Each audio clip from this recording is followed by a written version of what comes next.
A steam-hauled train journey can be a pleasant way to spend a day, especially if one travels first class with meals provided.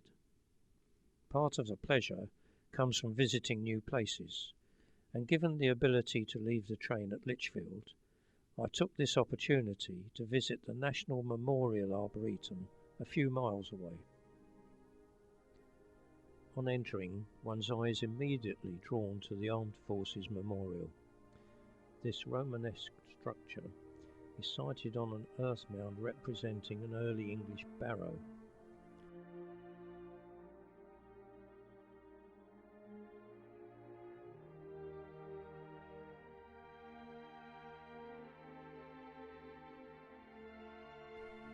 At the centre of the memorial is a low altar, and on either side are two evocative bronze sculptures representing loss and sacrifice.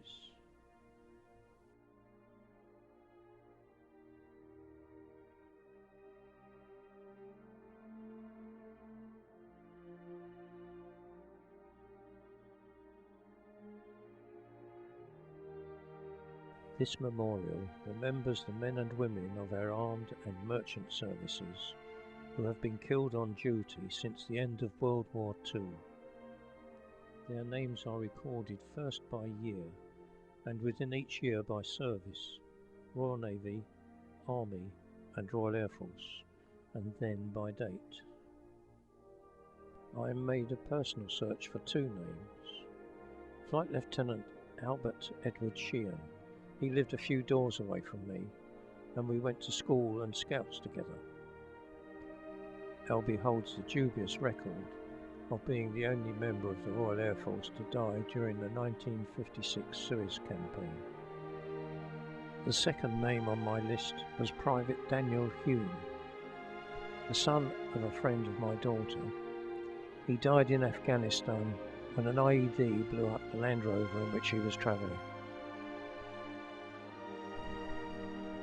As I passed on, I could not help but reflect that this huge blank wall is destined to be filled with many more names in the future.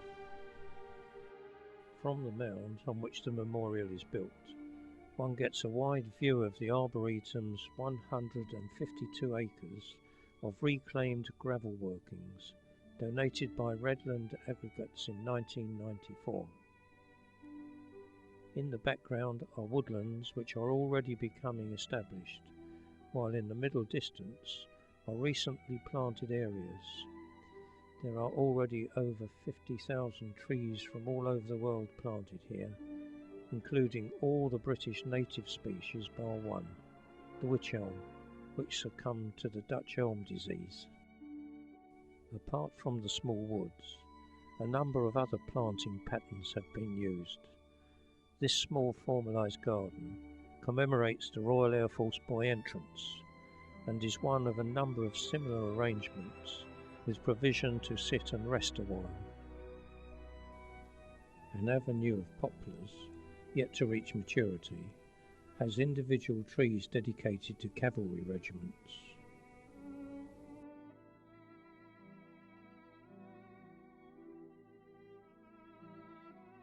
By way of a contrast, the Royal Auxiliary Air Force Memorial sits in a ring of silver birches.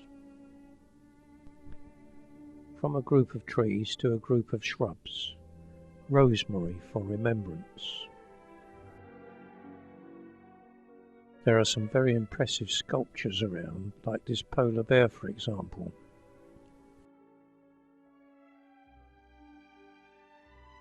The simplicity of this one to the ATS I find is rather attractive.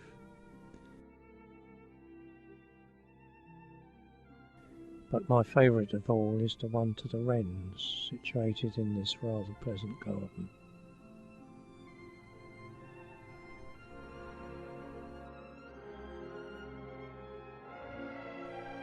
Another two worth mentioning are those to the lifeboat men and the Royal Air Force Association. Of particular significance to me was the Polish Memorial. In 1954 to 55, I was crewed with a Polish pilot, Master Pilot Brown. Known only as the Master, no one knew his real name. He escaped from Poland under death sentence at the start of World War II and then came to England to join the Royal Air Force.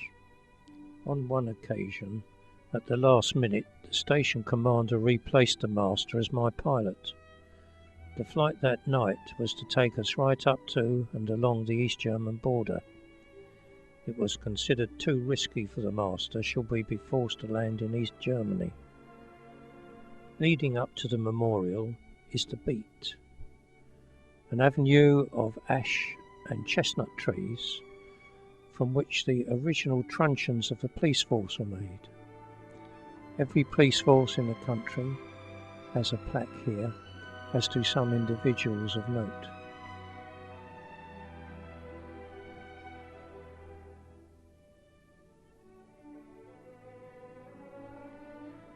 In a quiet corner of the Arboretum stand 306 stakes, one for each of the men shot at dawn in World War I. So many were listed age unknown. Some were underage. Boys become men too soon. Overcome by this thought, I inadvertently left without recording their memorial.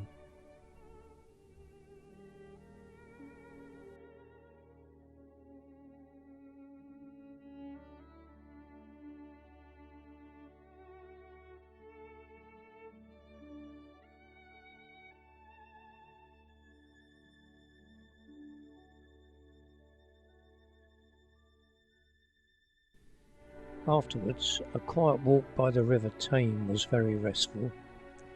This area, together with a lake, has been designated a wildlife conservation area.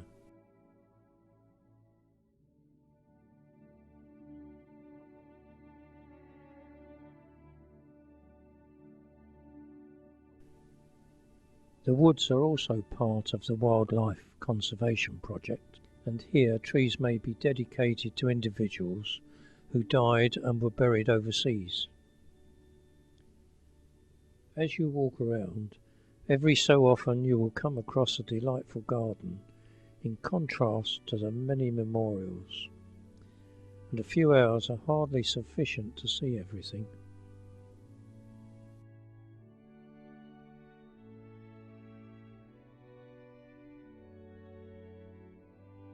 Before leaving, a look at the chapel is a must. Everything from construction to decoration is in wood, commemorating the trees which are growing all around.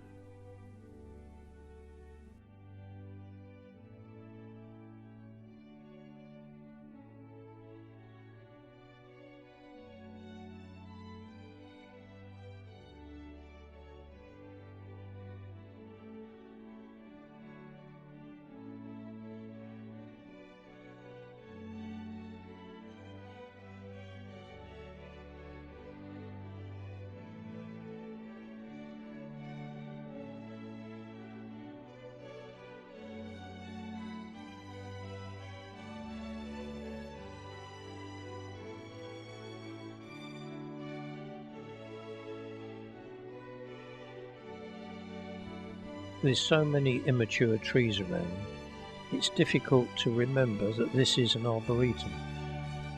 In years to come, this area will be appreciated as much for its trees as its memorials.